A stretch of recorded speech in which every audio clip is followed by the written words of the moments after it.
But back then I had 3 other guys in the rig, and if my wife wanted to come with me, I was like, this is going to be hard because we got 3 guys in the rig, and it's just tough to do that. And if you're with me, it's going to distract me from going out there and winning. And I get emotional talking about it because what she did to support me, I couldn't get back. Welcome to Y'all Street. Today I speak with Luke Branquinho, the 5-time National Finals Rodeo steer wrestling champion and Pro Rodeo Hall of Famer. Luke, would you like a cup of coffee? Absolutely. Coffee cheers to you. Thank you, sir. I got you the Welcome to Las Vegas coffee chip coffee mug because this is a place that you owned. Legend.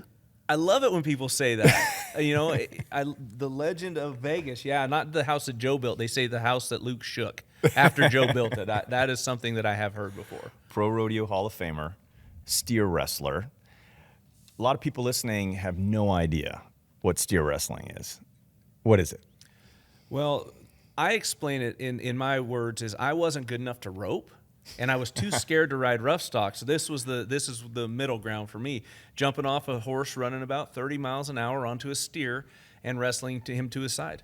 Let's talk about that. What is the there's a lot of technical aspects to being a steer wrestler. And it starts, I guess, with the horse, right? So you have your horse and you're training your horse. Walk us through the whole process, step by step, of what it takes to wrestle a steer to the ground. Yeah, you're absolutely right. Everybody says you're such a great athlete, but yes, I'm a great athlete because of my horse, and the horsepower is 80% of it. If you don't have a horse that's going to get you to those steers as fast as possible, it doesn't matter how good you are throwing them down, you're not going to win. So, starting a steer wrestling horse, you have to get them number one, calm in the box. You want them sitting in there so when you drop your hand and the gates open, it's all forward momentum. If they're moving around and side to side, you're not going to be able to get that start, which is key, very important.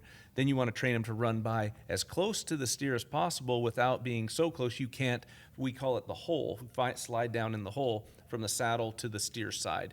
So, yes, very, very much technical on how a horse needs to be trained for steer wrestling. Calm in the box, leaves the box quick, and runs hard past the steer.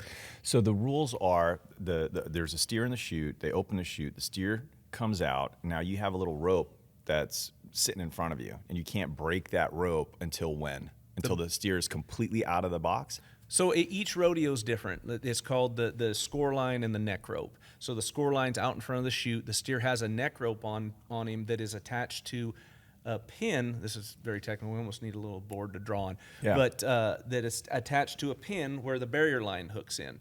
And when that steer makes his few steps, it pulls the pin, the barrier releases.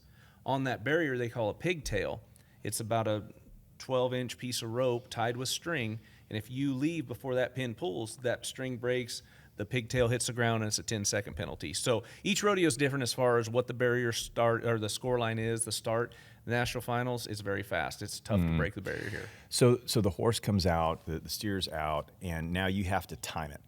And I've noticed this because I've been watching the last couple of nights is, sometimes it takes, 2-3 seconds before the steer wrestler will get off the horse and try to get that steer to the ground. Sometimes it's like almost immediate. Right. So you talk a little bit about this like gap and falling into the hole, but like, what are you looking for, like specifically? Are you trying to get a certain distance in between the gap? I mean, this is all sort of new to most people. Yeah. So when you leave the box, you want to be as close to the barrier as possible. And what you were saying is it takes some guys a little bit longer to get to the spot of being able to get off on the steer. That's because they were late.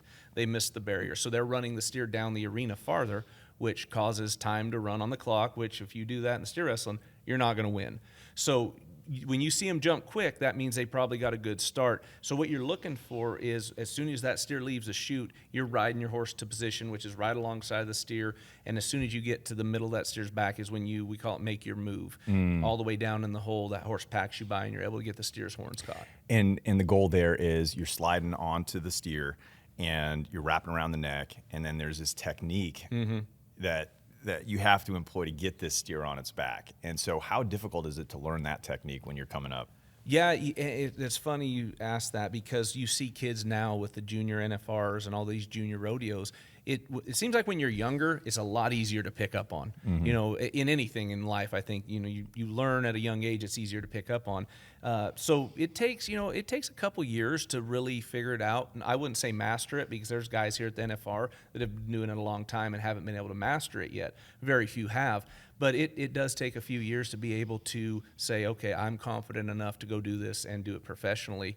But these kids are starting at such a young age. There was a kid last year that won the average here at the National Finals, Cash Rob. The year before, he was at the junior NFR here in Las Vegas. Incredible. Yeah, it's I'm so interested now because we're celebrating the 40-year anniversary of NFR here in Vegas to look back at some of that footage from like 1985, and they're playing a lot of the 80s music in there. What has changed from 85 till today? I was sitting next to somebody yesterday and they said, has the sport changed? And I said, I don't think that it's changed as much as it's just bigger, stronger, faster. But Yeah. I'm curious about what your opinion is on that. No, 100%. Bigger, stronger, faster is spot on. And you could watch those old videos from 85. And I'm going to go to the rough stock. Those horses were great. But there's bred to buck programs now where every one of these horses, that's what their job is when they're born. And you could see how much bigger, how much stronger those horses are. Buck and bulls are no different.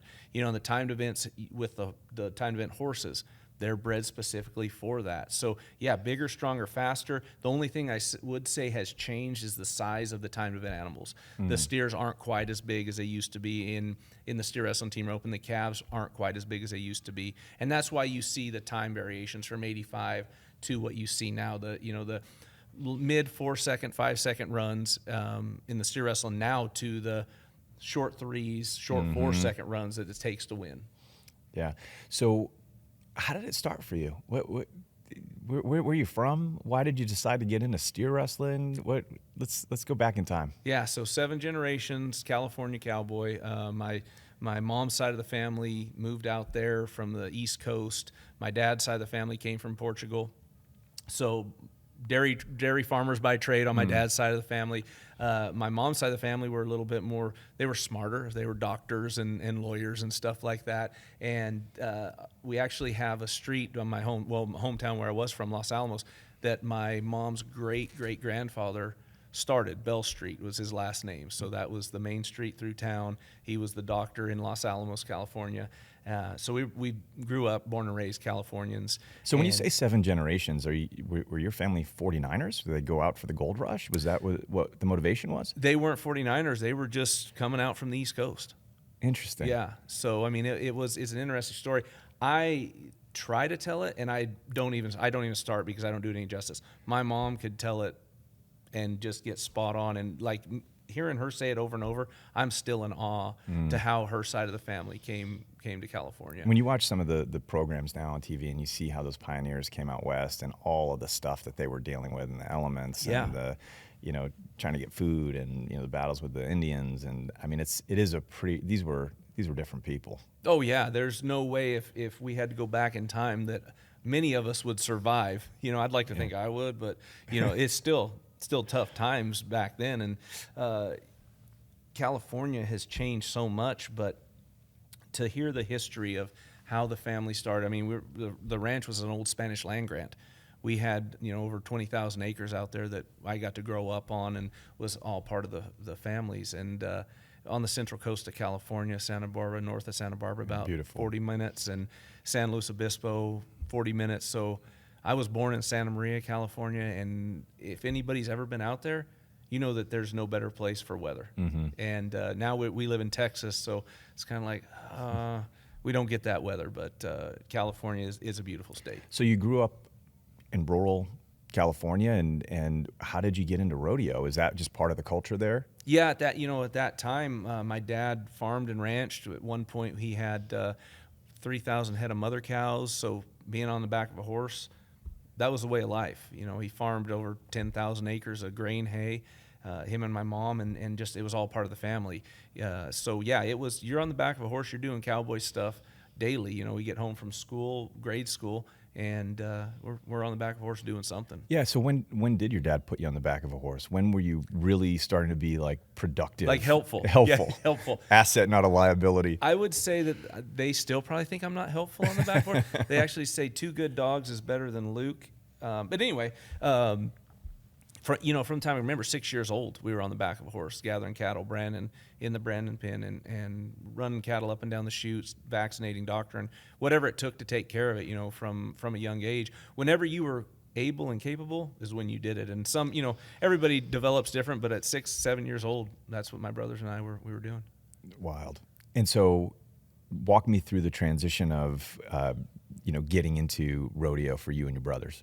So I'm the youngest of 3. Mm-hmm. My older brother Tony team roped calves really well. Casey did all 3 really good. Steer wrestled, and when they're older, so as a young kid, I'm like, I could do that. I could do that Mm-hmm. better. And that's kind of what it was. They were out there Until you practicing. started roping, and then you said, I'm going to be a steer wrestler. Exactly. Yes, exactly. But especially the steer wrestling. When I seen them doing that, I'm like, well, that's good. That's fun. I don't have to pack a rope. I don't have to swing a rope. Yeah, I'll do that. And it's a fun story because my dad would always get 2 semi-loads of steers put on jackpot team ropings.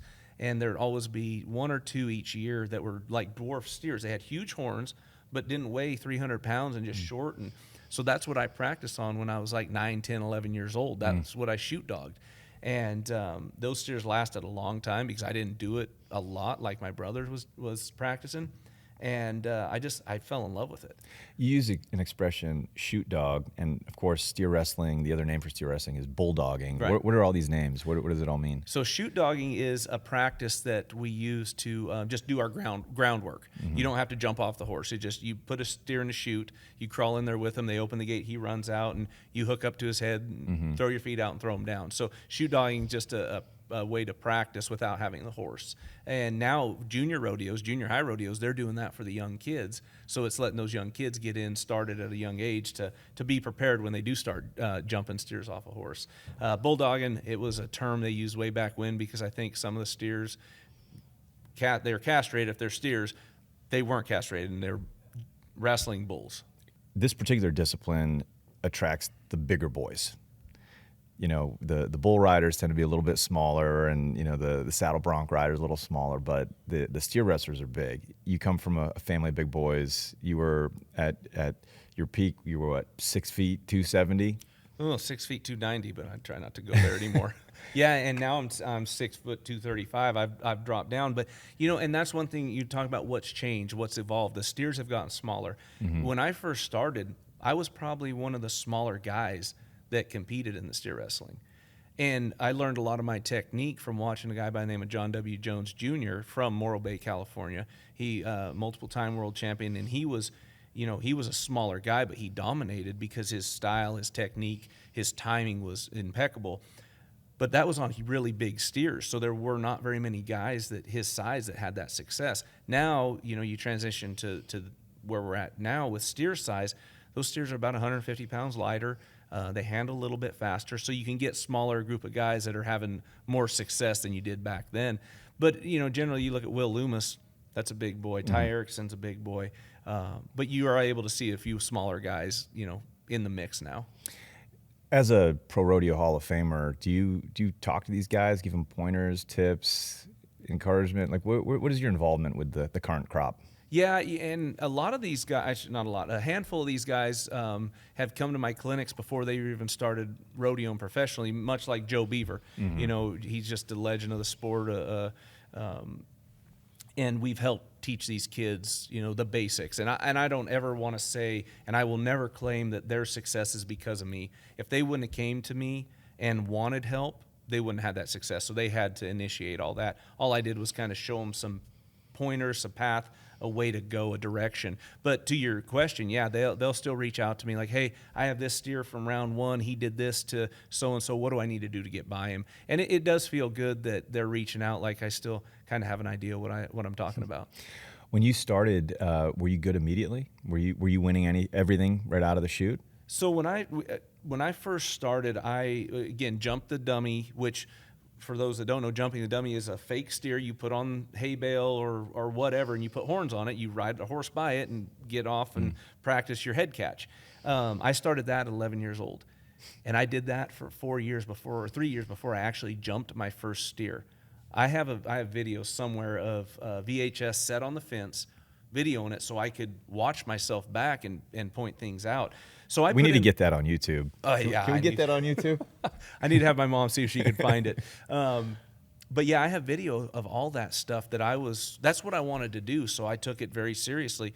And at a young age, you wouldn't think an 11-year-old's like, why you got a VHS sitting on a fence post, videoing yourself to try to critique yourself, So I did that for 2-3 years before I ever jumped my first steer.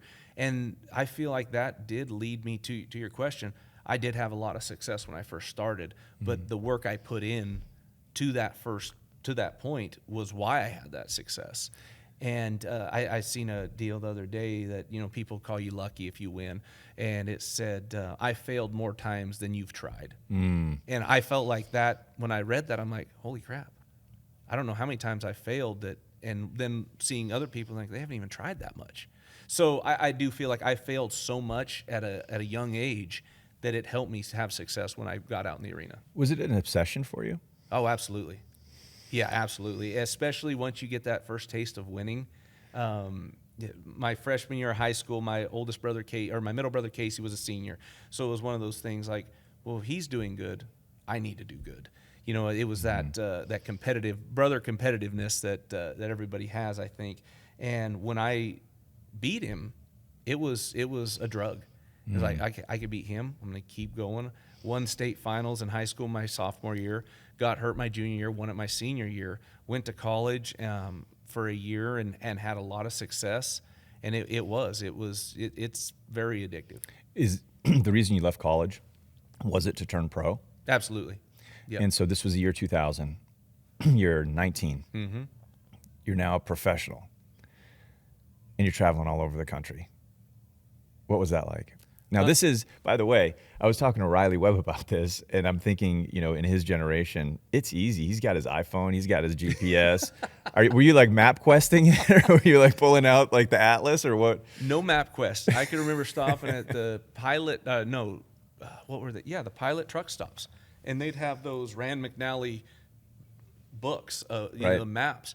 And I couldn't tell you how many I've torn up of those flipping through. With the highlighter going through. Exactly. But even before that, when we were going to high school nationals or family trips, my parents would pull out the old fold-in maps. And I can remember my dad driving and looking at the map, looking over the steering wheel. My mom was like, no hands on the wheel. No hand on the Two wheel. hands on the map. Yeah, this doesn't seem safe. But now it's evolved so much. And these kids, they enter on their phone. They travel from their phone. It's almost like we talked about, if we lost all technology, I don't know if these kids could rodeo nowadays. Let alone travel across the country as a pioneer 150 years ago. Yeah.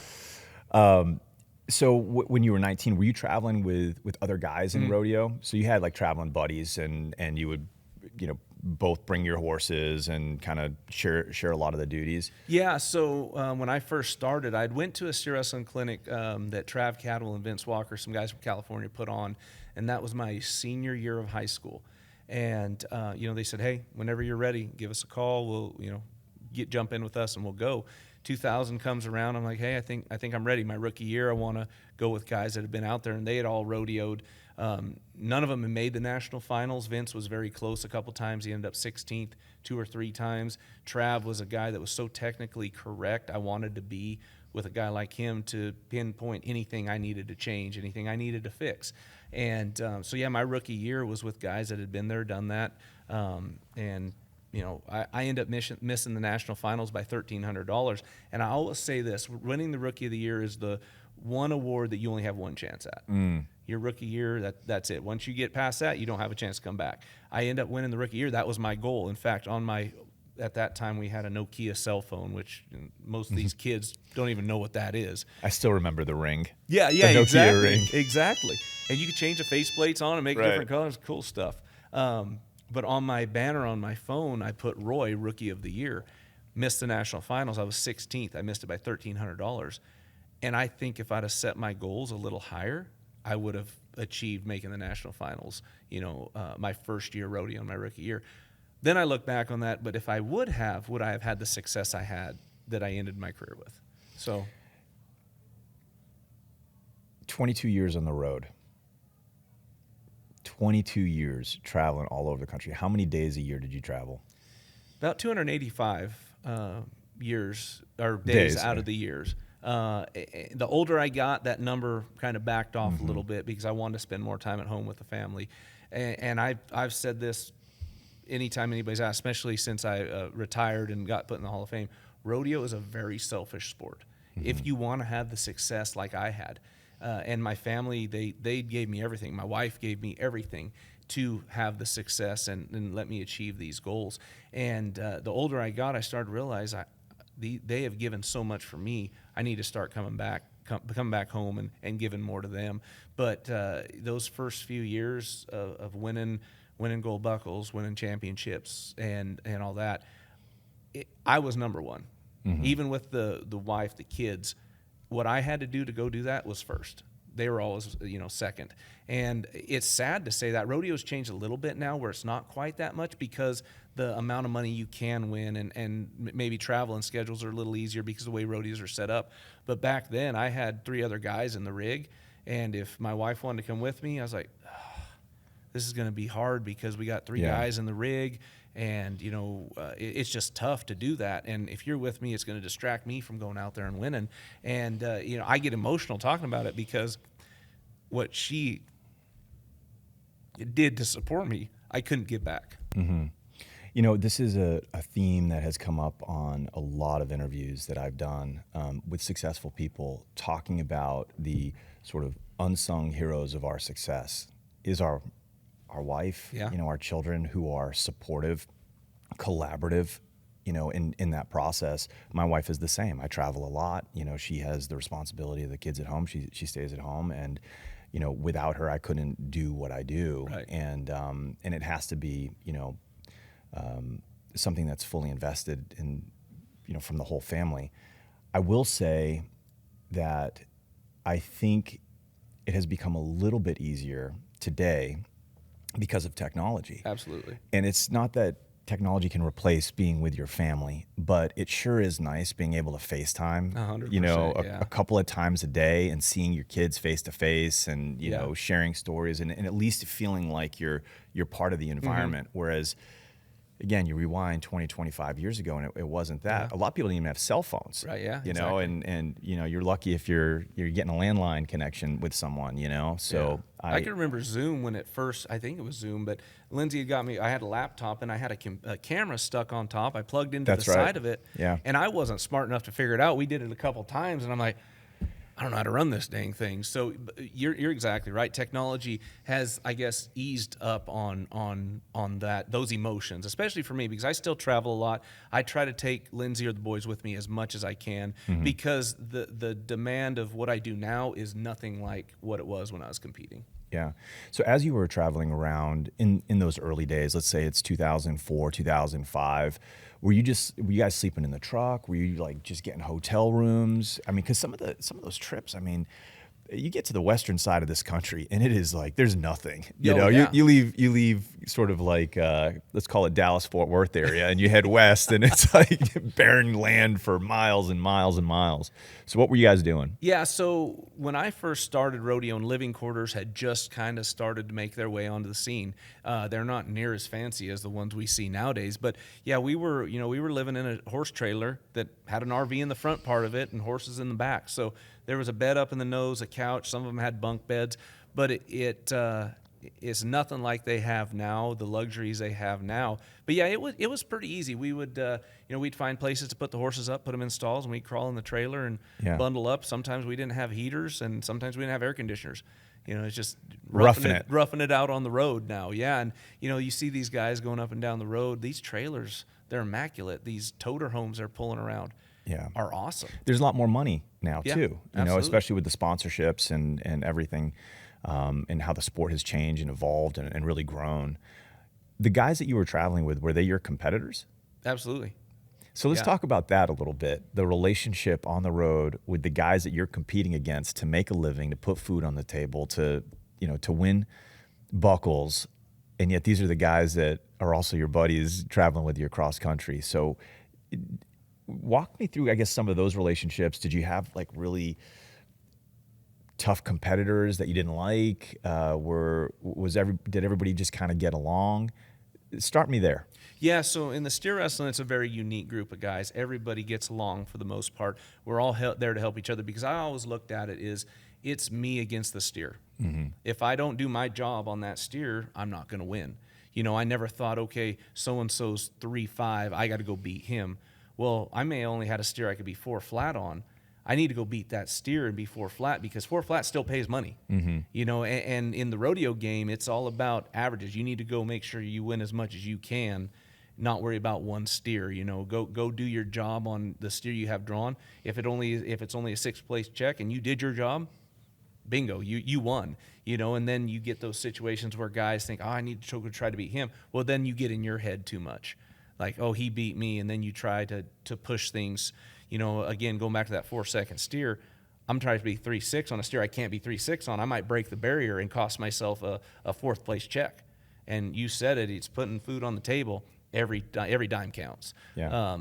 For the most part, no, we were competitors, but I always put myself with a group of guys that had the same goals, same ideas as me, same, very similar in our styles of bulldogging and how we wanted to go about it to win. Because when you did get done at the rodeo, you could have that conversation and make yourself better and make them better. And I've always want to be around people that would rise me up, and we do the same to them.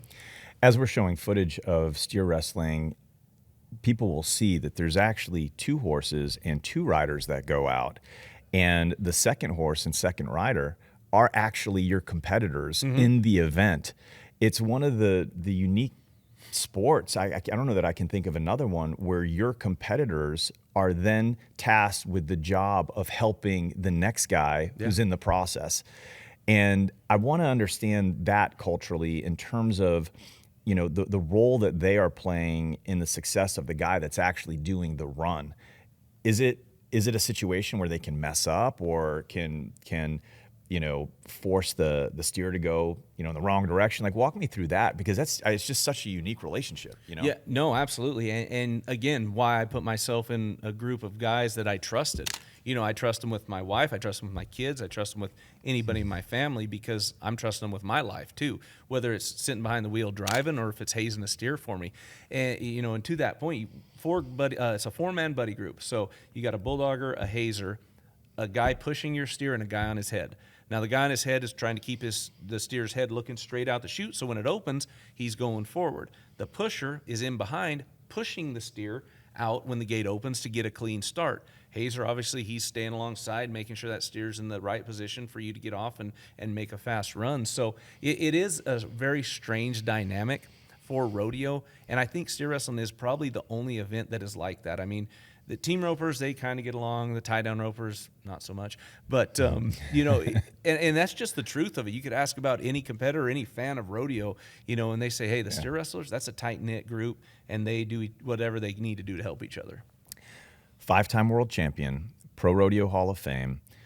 Your career ends in 2022. Now you got to make the next step. Before we get into the stuff that you're working on now, walk me through the psychology of being a world champion, and now everything that you have devoted your life to, everything that encompasses your identity as a professional is now gone. And Do we now have time? now we're moving into the next phase. What was it like, when you stepped away and you're back home and now you're looking out into the void? What was that like? For me, it was tough. No doubt about it. I mean, there was a lot of depression that I didn't show. I held it in. I mean, even my wife and kids, they knew something wasn't right, but I was depressed. How did it manifest itself for you? Gaining weight and getting fat and lazy and just not wanting to do anything. Yeah. When I retired in 22, in fact, I wrote the retirement note to put on social media on our way out to the national finals in 21. And, I said, hey, this is it. I couldn't ride it. My wife, I was driving down the road and I started and she's like, let me do this for you. And so I gave her my words as I was babbling like a baby crying. And she did an awesome job, obviously. Now you can just use AI. Yeah, exactly. These kids could retire on AI. That ain't even right. But yeah, it was tough. The one saving grace for me is in 2016, 17, 18, right around there, I got introduced to the camera, and they started using me for rodeo commentary, color commentary, broadcast stuff. And so when that happened, the years that I was hurt in 17, 18, 19, I was in front of the camera, so I was still involved. I was never, a lot of guys, when they get hurt and they don't have that opportunity, they're done. They're gone. You're a super personable guy, very outgoing. Everybody in the space loves you. Around that time, 2017, 2018, 2019, did you have a sense, were you thinking like, man, this is something I would love to do? I'd love to be out, commentating or being in front of the camera, or is it something that you were almost recruited to do?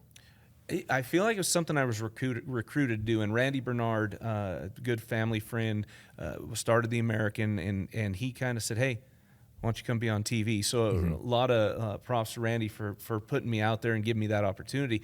Another one is the U.S. Army. When the Army sponsored Cowboys in 2004, I was lucky enough to be picked as one of their endorsees for rodeo athletes. And one of the requirements was we had to go back east and do media training. And we were in a room for 3 days, and they grilled us on media training.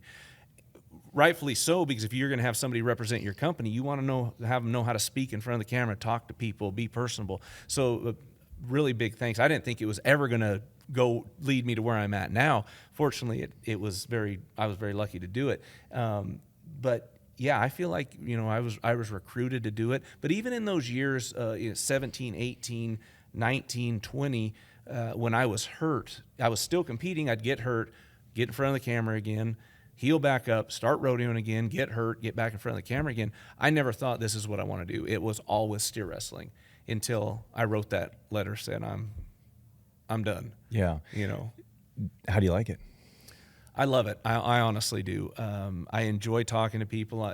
Even with my show that I have going now, I talk to people that I've rodeoed with and hear stories that, family side, other side of the spectrum of rodeo that you don't even know about. So being able to hear those stories and see what their family dynamic is, what their lives are, it's really neat. And I think it's great for the Western fan to hear. And everything in the orbit of Exactly. rodeo, so including country music singers. I Yep. saw you did an interview with Cody Johnson and like all of the guys that are involved. At an event like NFR, you get everybody in the Western world. I want to get into the Western lifestyle at large. What does it mean to you as it relates to, your identity? You're talking a lot about your relationships with the other steer wrestlers, growing up, on a farm in California, and seeing now over the last 25 years how much the Western lifestyle has grown in sort of the American ethos. Yeah. Can you talk about that a little bit? Absolutely. I do feel like the Western lifestyle has its peaks and valleys. Mm-hmm. Right now, we're on an uptick, and anybody could say, everybody could pretty much see what it is. The Yellowstone effect is what I like to call it, and thank goodness for it, because I think we were kind of down in a little lull, and when Yellowstone come out, it skyrocketed. And I can go back to when we were living in California. I'd fly out of LAX a lot.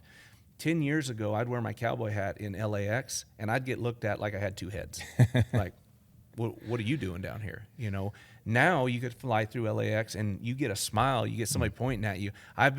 People come up to me, I couldn't even tell you how many times I had this hat on. They're like, "Are you Rip from Yellowstone?" Because I had the beard, had similar, I guess, look.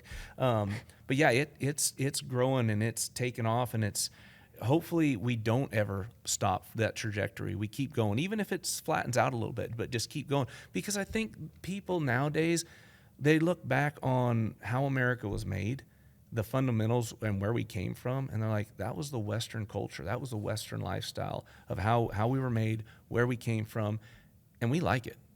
So I think we're just keep rolling up. Yesterday, I was at the event, and you were on camera on the jumbotron talking about some of the new technology that is coming out. Before this pod, you were mentioning that you lost a world title because of no instant replay. Yeah. And now and I want to hear about that, but now we've gone from instant replay to AI helping on the scoring. Talk about that a little bit in terms of where we were and where you think the sport is going. Yeah, and where we're at now is where we weren't even close to this 2 years ago. But the AI is tracking the bull, the rider, the horse, and the rider. It's showing power, kick, G-force. I mean, all this cool stuff that not only is it great for the fans to see, like, wow, that's tougher than we thought looking at that. And you see the numbers, numbers tell you everything about power, turns, twists, kicks, how high, how powerful. But now the judges can see that, and they're like, okay, we could put this and mix it with what we're doing and make our scores. I'm not going to say make them higher, but make us understand them a little bit better so they can get the placings in the right spot. You said that you moved to Texas. When did that happen, and why did you leave California? Oh, we moved to Texas in 2023 was our first year. 22 was our first year moving to Texas. California, we were 7 generations. It was a tough decision. But with everything going on out in California and how we wanted to raise our boys in that Western culture, that Western lifestyle, not that California doesn't have it, but there's just a whole lot more of that in Texas, whether it's, rodeo, anything Western, the sports, they love the sports out there, and just how we wanted to raise the boys. So we moved out, my folks moved out, my brother moved out, my oldest brother. The whole family migrated Yep. back east, Yep. essentially. Yeah, exactly. My middle brother, Casey, he's still out in California, but it was just a move we had to make for the kids. So looking at you now, I mean, you're in great shape. You look good. You got past this, depression after retirement. You're in front of the camera, and you now have all these different business ventures that I want to hear about.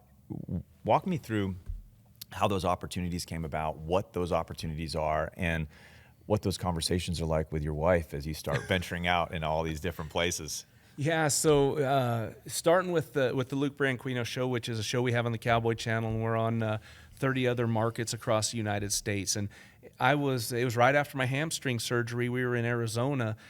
We were at Thanksgiving with my wife's family, and a good friend of mine, Joe Lavero, who was big in rodeo. He said, "Hey, why don't you come down to Phoenix and meet a buddy of mine, Bob Sullivan, Bitfire Networks and Bandit Productions." So we go down there, and I'm hobbling around on my crutches, and at that point, I'm still pretty heavy because I hadn't officially announced my retirement, but it was coming. So I mean, I was probably 285 pounds, hobbling around on crutches, and we sit down in this meeting, and they're talking about, well, why don't we just do a show with you where you interview people, and it'll be great. So that's how that got started. Just a good friend introduced me to Bob Sullivan, who's my partner on Luke Branquinho's show, and it's growing and taking off. And then the next venture, obviously doing TV stuff, color commentary through the Cowboy Channel, Teton Ridge, whoever, I'll work for whoever. The PBR has hired me to do stuff. But the tequila company this one was pretty interesting. The same buddy, Joe Lavero, said, "Hey, I got an idea for us." Okay, he said, "I met a guy in New York. He knows a family in Mexico, one of the oldest family distilleries in Mexico. Let's start a tequila company." Like, I love it. We're doing it. Are you a tequila drinker? Oh yeah, I love tequila. It is one of my favorites. And this is the nice part about our company is when we're not quite up and running yet, we're hopefully Q2 of this coming year we'll be out in market. But we are partnered with one of the oldest distilleries families in Mexico, so we're not a white label. We have our own juice. They're building it right there in Mexico, and that's going to be a fun one for me because we got a lot of great ideas. And are you involved in any of the production of that tequila? Like, Are you sitting across the table saying, well, this is the kind of tequila I like, and this is the kind of Absolutely. tequila I don't like? Yes. What are those conversations like? I'm curious. That was fun. That was a fun trip for me. We went down to Rondas and sat at the table, and they're like, well, we have this juice, and they call it juice down there. This juice, this juice, this juice. So we're sitting there sampling it, me and the CEO of the company, and he has a very, very good palate. And you know, me, I'm just great. But I also learned how to drink tequila properly. You exhale. No, I'm sorry. You inhale, take the drink, and exhale after the shot. I did not know that. It does not burn, and you get every flavor that the tequila has to offer. It's unbelievable. I never thought, drinking a margarita. So you were getting an education on your way down there as well. 100%, yes. Okay. And so we sat down there, and there's 6 or 7 different juices that they have, and like we brewed this one, or we not brewed. My brain's not working, but we distilled. We distilled this one. This one was in the barrel this long. This was in the barrel this long. So we're sipping them, trying all of them, and obviously you have to have a palate cleanser, right? After every sip. And we're saying, well, this one tastes a little nutty. This one's kind of honey. This one's a little dry. Yeah. Well, we blended. That's what I asked. We sit there. Well, can we mix that one and that one? And the family's like, why not? So that was just a fun sit down with us. And as you're mixing it, I guess there are also different ratios. So exactly. you can say, well, maybe a little bit more here and a little bit more there. Exactly right. That's fun. That was probably one of the funnest trips. Yeah, obviously I've never been on a tasting of whiskey or anything like that, so that was my first experience. But one, learning how to drink tequila properly, and then being able to blend what we want to be, our tequila. So at this stage of the game, you're talking Q2 of next year, you're looking at branding and marketing and distribution and getting it out to the world. What are those conversations like? Do you have a name for the tequila? We do, but I can't disclose the name yet. So and that's something that all of us are part of. What the bottle design is, what the artwork and what the label is. It's been a fun. I'm still waiting I'm still waiting to see the final product, but we've had a couple bottles that we've shared with friends. Cody Johnson's had some, and he's like, man, I don't drink a Blanco, but this is amazing. So fantastic. Exciting to hear guys that enjoy tequila saying that ours is good. So that has been a fun, dang sure a fun little venture for me. Well, I'm going to buy some for the man cave, that's for sure. I'll get you a bottle. I'll sign it too. I always say friends pay double. Yeah, right. That's great. So when that rolls out, how do you anticipate being involved in the promotion of that? Is that something that you're like scheduling time out next year to go around? And is the cowboy culture going to be sort of like the first market for it, you think? We're not going specifically after anybody, and I don't want it to sound like we're just being a boutique, but because that's not what we're looking for by no means. We want to be big, we want to grow, but more importantly, we want a great product. Yeah. So it doesn't matter if it's cowboy, hunters, outdoorsmen, it doesn't matter. We want everybody to be able to enjoy it, and it's one of those. And Pendleton did a great job in their model. A whiskey that women enjoy and a man could enjoy, because a lot of times whiskey is. This is too manly for a woman to drink, but we still want to hit that demographic as well. No, that's great. What other projects do you got going on? Payment Cowboys. Casey Field started a credit card processing merchant service company called Payment Cowboys. He brought me in about a year ago, and that has been another fun adventure for me, because as a bulldogger, I never thought I'd be sitting here crunching numbers and percentages and points and this and that. So now learning all this about the back end of just being a cowboy, where you swipe your credit card, you could see what's happening on the other side of it.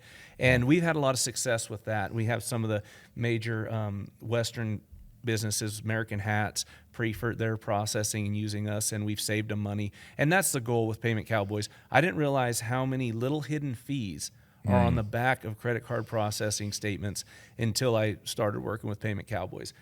So that's been a fun one, learning all that. But one of the things cool about Payment Cowboys is 5% of what we make after we save, the business's money, 5% of that goes back to a charity, that business's choice. Oh, I love that. Yeah. So giving back to anybody but the industry that gave so much to us. No, that's fantastic. Yeah. Well, Luke, I got you a couple of gifts here. First of all, obviously, we got to get you the steer wrestling coin from Texas Oh, Precious yeah. Metals in conjunction with the PRCA, and I got you a Y'all Street coin for being on the pod. And now that you're a Texan, we got to get you the Dallas Fort Worth Oh, gold my back. That's gosh. 1/1000th of an ounce of gold. Holy cow. Throw that into the coffer. That is amazing right there. Well, Peop- I can't thank you enough. Yeah, my pleasure. If people want to learn more about you, where do they find you online? Yeah, just social media, really. Luke Branquinho on Instagram, Facebook. You got a great podcast on Yeah, there. So Luke Branquinho Show. Hit me up there. We'd love to hear, especially Payment Cowboys. We're taking clients right now. Anybody wants to, if nothing else, we'll say, hey, you need to tell your company that they're hitting you here and they shouldn't, even if you don't come with us. We want to make sure you save money one way or the other. So hit me up and we'll make it happen. the legend, Luke Branquinho. Thank you so much for joining us on Y'all Street. Appreciate you. Thank you.